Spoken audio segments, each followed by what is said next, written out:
नमस्कार, मैं हूं आपके साथ पूर्वी राय और आप देख रहे हैं महाकाल एक्सप्रेस। दरअसल गधापुलिया निवासी दिनेश रायकवार के अनुसार उसके आधिपत्य व स्वामित्व के घर के भूतल में एक ऑटो गैरेज का संचालन करता है तथा दुकान के पीछे की ओर एक श्यामलाती गली है। साथ ही श्याम बाबा का 50 वर्ष पुराना ओटला भी है। उक्त रिक्त गली व चबूतरे पर करण धनवार ने अवैध रूप से कब्जा कर लिया है तथा उस पर होटल का रूप दिया जा रहा है। इसकी शिकायत दिनेश द्वारा नगर निगम के जोन क्रमांक 3 में भवन अधिकारी को लिखित रूप से की गई है। इसी के साथ जिलाधीश के समक्ष में एक शिकायती आवेदन दिया गया है। इस बात से नाराज होकर करण व उसके परिवार के लोग आए दिन दिनेश से विवाद करते हैं। दिनेश ने बताया कि उसके घर के पीछे लगभग 9.5 फीट की गली पर भी कब्जा किया जा रहा है। मेरी दुकान जो कि मेरे स्वामित्व की जगह पर थी उसे नगर पालिक निगम में कार्यरत मोनू धनवार ने षड्यंत्र पूर्वक इसके साथ मिलकर जब्त कर ली है। इन लोगों ने षड्यंत्र पूर्वक सरकारी चबूतरे और गली का हक त्याग कर रजिस्ट्री करवा ली है। दिनेश ने बताया कि ये सभी मिलकर आए दिन मुझे प्रताड़ित करते हैं। कई बार शिकायतें करने के बावजूद भी कोई कार्रवाई नहीं हुई है। इसीलिए परेशान होकर पत्रकार वार्ता लेकर न्याय की गुहार लगाई है। यदि मुझे अब भी न्याय नहीं मिला तो मैं कोई घातक कदम उठाऊंगा। मैं सब जगह शिकायत कर दी है। आवेदन आप सबके सामने पहली बार प्रारंभ कर रहा हूँ। ये ज्यादा परेशान करेंगे तो नगर निगम के नाम से मैं आत्महत्या कर लूंगा वहीं पर ही। क्या मैटर है, क्यों परेशान कर रहा है? ये नगर निगम वाले जाने ना कि सरकारी जमीन की रजिस्ट्री कैसे हो रही है। इसको शिकायत कर रहा हूँ, मेरी सुनवाई क्यों नहीं हो रही है। मेरे को दीवार बनाने की जरूरत क्यों नहीं दे रहा है। आपने कहाँ शिकायत करी इसकी? मैंने सब तरह कर दी है। मेरे कहने कम से कम 10-12 जगह कर दी है और ये आखिरी कदम है मेरा। अगर आपके माध्यम से अगर नहीं सुनते हैं तो मैं वहाँ पर आत्महत्या करूँगा। काका ये बताओ, आपने बताया कि करण करके ये होटल बना रहा, कौन है ये? ये अनिल धनवार करके था जो सुसाइड मतलब वो शांत हो गया है। उसका लड़का वो मेरे को बहुत ज्यादा परेशान कर रहे हैं और बोले हमारे कने सब तरह की रजिस्ट्री है, कोई पूछने वाला हो तो हमसे पूछे। तो कोई पूछने वाला नहीं है नगर निगम में। नगर निगम मेरी सुन नहीं रही है। कहाँ का मामला ये? उज्जैन गधापुलिया महाकाल मंदिर के 400 मीटर तक। क्या नाम है आपका? मेरा नाम है दिनेश कुमार रायकवार। अभी वर्तमान में क्या स्थिति है वहाँ पर आपके पास में? कुछ नहीं, वहाँ मेरे को धमकाया जाता है, मेरे को खड़े भी नहीं होने दे रहे हैं वो। और नगर निगम को शिकायत कर चुका हूँ और आप लोगों के माध्यम से पहली बार आपको और इन सम्मेलनों में सांस्कृतिक धार्मिक कार्यक्रमों के साथ बौद्धिक सत्र एवं सहभोज का आयोजन भी किया जाएगा। विक्रमादित्य नगर की माता गुजरी बस्ती में आयोजित होने वाले हिंदू सम्मेलन के नगर संयोजक श्री हरि सिंह यादव एवं बस्ती संयोजक श्री लक्ष्मी नारायण मुंदड़ा रहेंगे। सम्राट विक्रमादित्य बस्ती फ्रीगंज का हिंदू सम्मेलन दुर्गा माता मंदिर दशहरा मैदान पर आयोजित होगा। इस सम्मेलन के नगर संयोजक श्री हंसराज रोहरा तथा बस्ती संयोजक श्री लक्ष्मी नारायण अग्रवाल एवं श्रीमती साशा जैन होंगे। मोहन नगर बस्ती का हिंदू सम्मेलन प्रातः 10:30 बजे गोपाल परिसर के सामने मोहन नगर में आयोजित किया जाएगा। इसके बस्ती संयोजक श्री शेखर रसैनिया एवं नगर संयोजक डॉक्टर राम तीर्थ शर्मा है। राजेंद्र नगर की विवेकानंद बस्ती का हिंदू सम्मेलन शिवांजलि गार्डन नीलगंगा हनुमान मंदिर के सामने होगा। इसके संयोजक नगर के श्री संतोष जी अग्रवाल व बस्ती से डॉक्टर करण जी पाटीदार होंगे। तिलकेश्वर बस्ती हिंदू सम्मेलन का आयोजन गुर्जर गौड़ धर्मशाला उदयपुर उज्जैन में किया जाएगा। सुदर्शन नगर हिंदू सम्मेलन आयोजन समिति के अंतर्गत नगर संयोजक डॉक्टर दिवाकर पटेल के नेतृत्व में सम्मेलन आयोजित होगा। इन सम्मेलनों के अंतर्गत बच्चों, मातृशक्ति एवं युवाओं के लिए विभिन्न प्रतियोगिताएं, भजन मंडल द्वारा सुंदरकांड पाठ, सामान्य ज्ञान प्रतियोगिता, बौद्धिक सत्र, पुरस्कार वितरण एवं सहभोज का आयोजन किया जाएगा। जिला आयोजन टोली हिंदू सम्मेलन उज्जैन ने समस्त हिंदू समाज से अपील की है कि वे अधिक से अधिक संख्या में उपस्थित होकर हिंदू सम्मेलन को सफल बनाए। उक्त जानकारी जिला आयोजन टोली हिंदू सम्मेलन उज्जैन डॉक्टर सुशील गुप्ता, राकेश अग्रवाल, हजारी लाल मालवीय, डॉक्टर हेमंत जीनवाल, सीमा वशिष्ठ ने प्रदान की गई। ये जरूरत पड़ी हिंदू सम्मेलन करने की क्या विशेषता है? देखिए, राष्ट्रीय सेवक संघ को पूरे 100 साल हो चुके हैं, तो एक ये हर्ष का विषय है और इस विषय को लेके हम हिंदू समाज के लिए हिंदू के लिए क्या कर सकते हैं, इस उद्देश्य को लेके इस हिंदू सम्मेलन का आयोजन किया जा रहा है। अब इसमें यह है कि जैसे डॉक्टर गुप्ता ने आपको बताया कि जो 5 चीज़ें हैं कि हम लोग धर्म के, कुटुंब के लिए, समाज के लिए, पर्यावरण के लिए, सब चीज़ों के लिए उद्देश्य लेके चलें और लोगों को इसके साथ जोड़ें। स्पेशली बस्ती के लोगों को हम अपने साथ रखें और उन्हें भी इन चीज़ों के साथ जोड़ें, तो एक समरसता जो बनेगी, ये उद्देश्य है सबका। सब साथ में बैठ के भोजन करेंगे, सांस्कृतिक, सामाजिक, धार्मिक सब तरह के आयोजन होंगे और इससे सब मिलजुल के एक हिंदू राष्ट्र, हिंदू समाज का गठन करेंगे। अभी जो देखने में आ गया है लव जिहाद और धर्मांतर हो गया, तो क्या उसके प्रति भी जागरूक करना रहेगा? धर्म के लव जिहाद और जो धर्मांतर हो रहा है उसके प्रति भी जागरूक करेगी? हाँ, नहीं, जागरूक तो सभी तरफ से करेंगे उनको।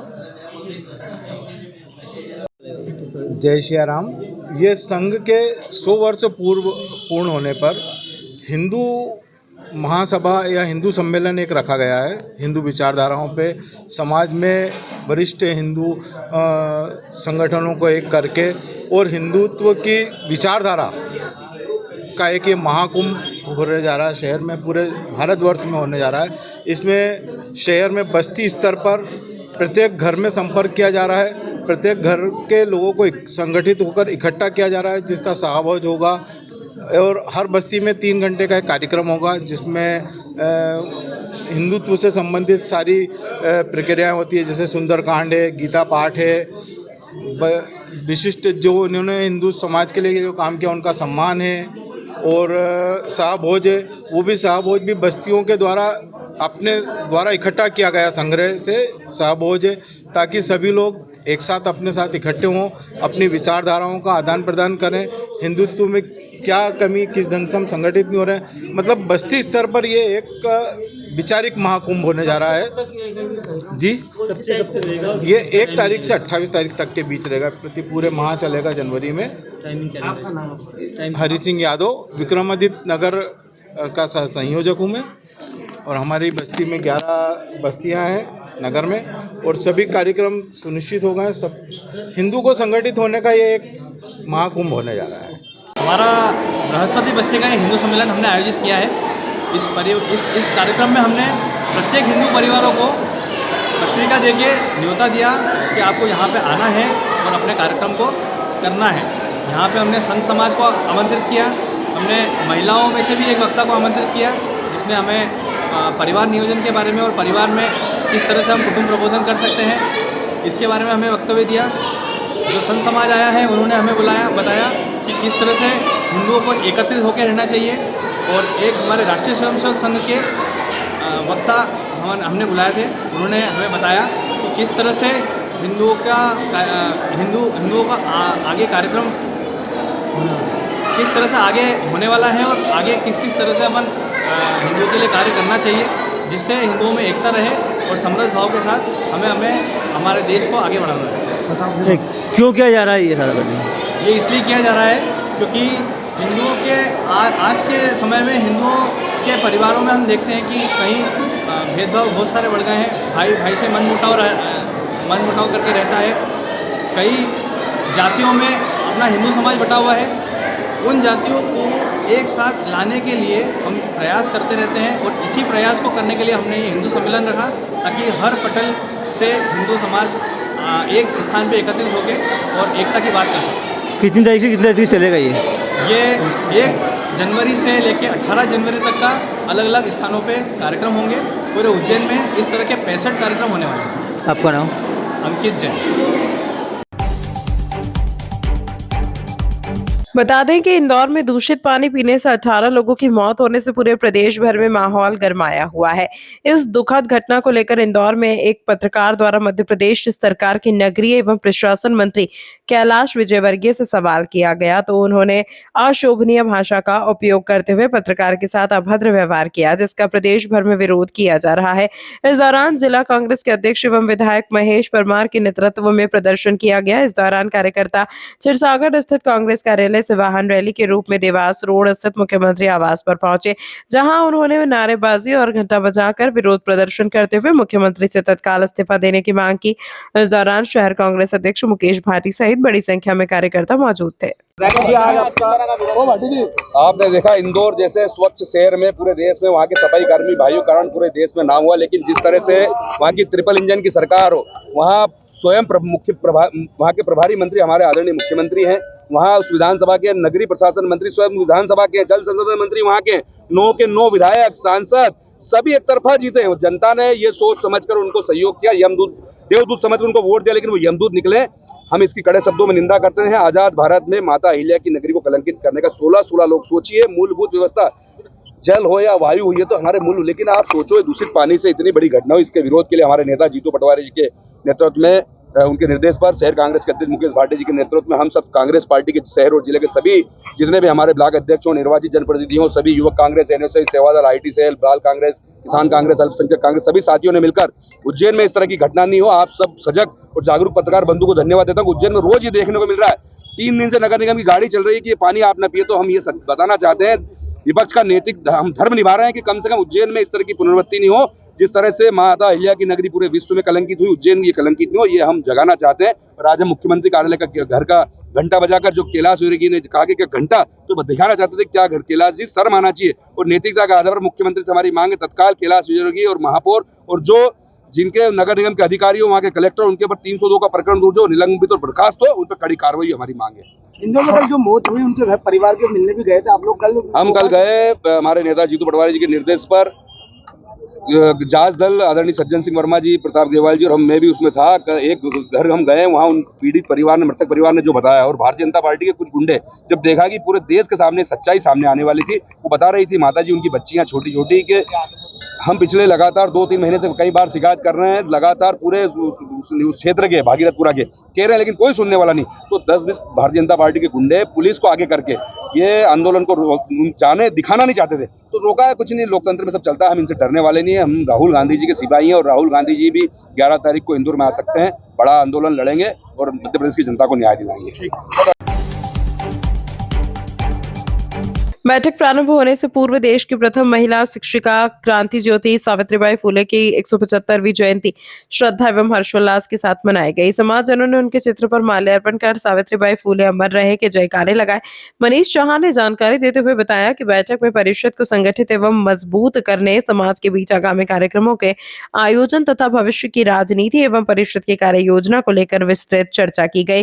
कार्यक्रम की अध्यक्षता मोती भाटी ने की। राष्ट्रीय अध्यक्ष सुरेंद्र सांखला ने अपने संबोधन में कहा कि सावित्रीबाई फुले ने शिक्षा और महिला सशक्तिकरण के क्षेत्र में जो ऐतिहासिक योगदान दिया है उसे कभी भुलाया नहीं जा सकता। मुख्य वक्ता के रूप में संस्कृत विश्वविद्यालय के सीनेट सदस्य गौरव धाकड़ ने सावित्रीबाई फुले के जीवन पर प्रकाश डालते हुए कहा कि जिस दौर में महिलाओं की शिक्षा दर 1% से भी कम थी, उस समय शिक्षा के लिए उनका संघर्ष प्रेरणादायक और अविस्मरणीय रहा। कार्यक्रम का आभार परिषद के राष्ट्रीय उपाध्यक्ष एवं लोक कलाकार सुधीर सांखला ने व्यक्त किया। इस अवसर पर विशेष अतिथि के रूप में परिषद के प्रदेश अध्यक्ष डॉक्टर देवेंद्र सांखला उपस्थित रहे। कार्यक्रम के प्रमुख रूप से मनीष चौहान, श्रीमती सीमा बागड़ी, अभिषेक देवड़ा, सीके सांखला, गोपाल बागरवाल, महेंद्र रामी, श्रीमती सपना सांखला, पार्षद गब्बर भाटी, पूर्व पार्षद श्रीमती गीता रामी, मुन्ना सिंह कुशवाहा, कृष्णा कुशवाहा, मोतीलाल राजौरिया, रमेश मामा, बाबूलाल मारोठी, अशोक सांखला, सत्यनारायण गहलोत, मोहनलाल गहलोत सहित बड़ी संख्या में समाजजन मौजूद रहे। माली सैनी कुशवाहा समाज देश में एक बहुत ही ताकतवर समाज है। इस समाज के कई मुख्यमंत्री, कई मंत्री, कई सांसद और कई नेता इस देश के अंदर हैं। और माली समाज की संख्या और उसके आधार पर इस समाज को जो प्रतिनिधित्व मध्य प्रदेश में मिलना चाहिए वो अभी मिल नहीं रहा है, इसलिए जागरण की आवश्यकता है। और पहला पड़ाव होगा जब इस जागृति का हमने अवसर खोजा है। और मैं आज के इस अवसर पर महात्मा ज्योतिबा फुले जी की पत्नी और इस देश की प्रथम महिला शिक्षिका सावित्रीबाई फुले की 175वीं जयंती के अवसर पर आज हम सब लोगों ने इकट्ठा होकर के यहाँ पर पुष्पांजलि की है और एकता का सूत्र आज हमने बिगुल के रूप में बजाया है। जय हिंद, जय भारत। मध्य प्रदेश में हमारे 10-15 संगठन हैं और सभी संगठन अपने स्तर पर काम करते हैं, लेकिन ये हमारा अखिल भारतीय माली समाज विकास परिषद एक बहुत ही पुराना संगठन है और इस संगठन के माध्यम से हम यहाँ उज्जैन में एक बड़ा आयोजन करने जा रहे हैं। तमाम महत्वपूर्ण खबरों के लिए देखते रहिए महाकाल एक्सप्रेस।